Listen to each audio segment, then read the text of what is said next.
Woo-wee. What's up, guys? It's Ricardo, JunkGuysdfw, and today it's a training tip. I'm on the train from actually Fort Worth to Dallas, and I'm going to work today. We got a pretty decent schedule on a bad, rainy, and cold day. And that's one of the things I've always told everybody. When it rains, we get jobs. When it's cold, we even get jobs. When a combination of rainy and cold at the same time, it gets really slow for us. But today we're actually kind of busy. But I wanted to talk about something I saw in the Facebook discussion group, which is the page ran by Mike Feeney, owner of Dr. Junk in North Carolina. And what I saw on that page was actually a discussion where another fellow junk removal service asked a question, and that question was something that I've been seeing a lot lately about contracts with customers, okay? About having customers sign contracts with you for jobs. And it came to kind of like, what is he talking about, you know? Now, everybody does things differently. Everybody has agreements with their own customers on a daily basis when they do a job. But it was interesting when I heard this discussion, and I'm looking for the post right now.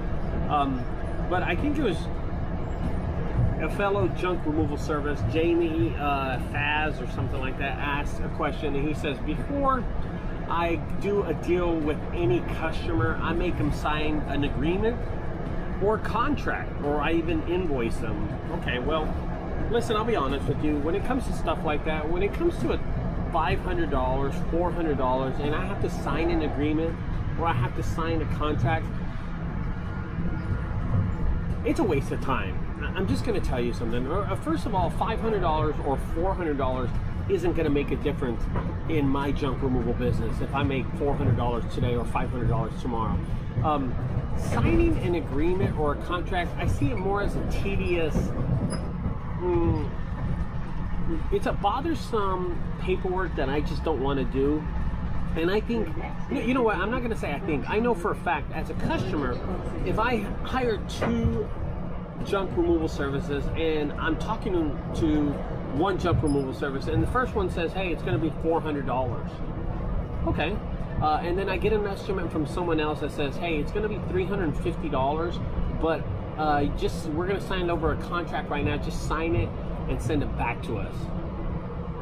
I'm going to be honest with you. I'm going to go with the $400 one, and I'm going to tell you why.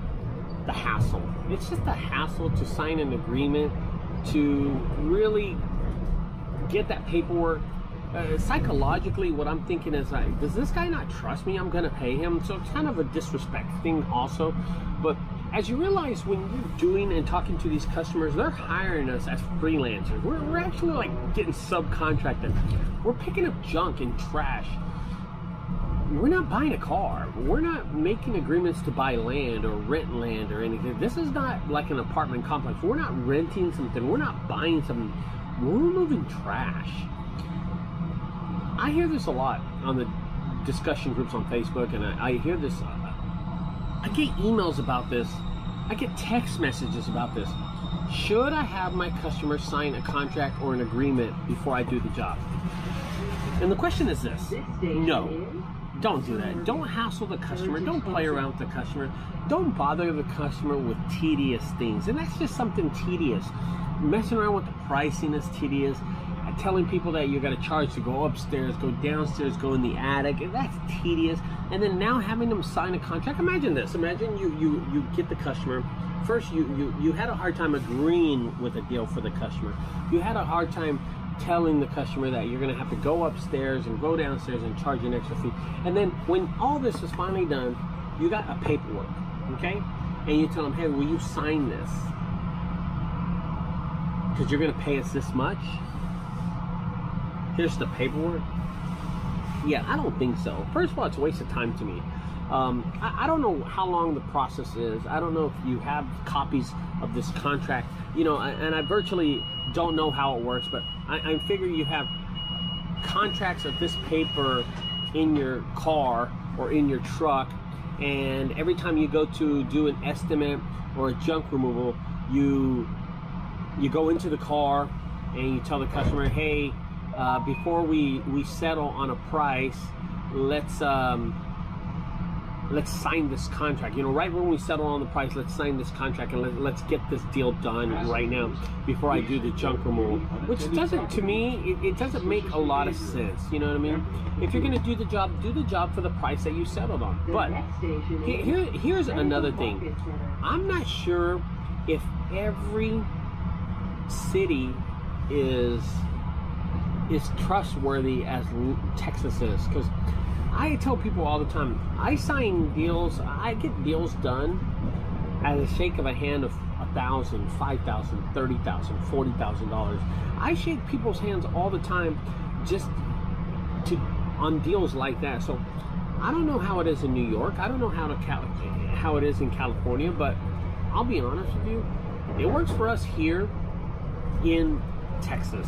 So are other states really untrustworthy that you have to get a signed contract with your customers?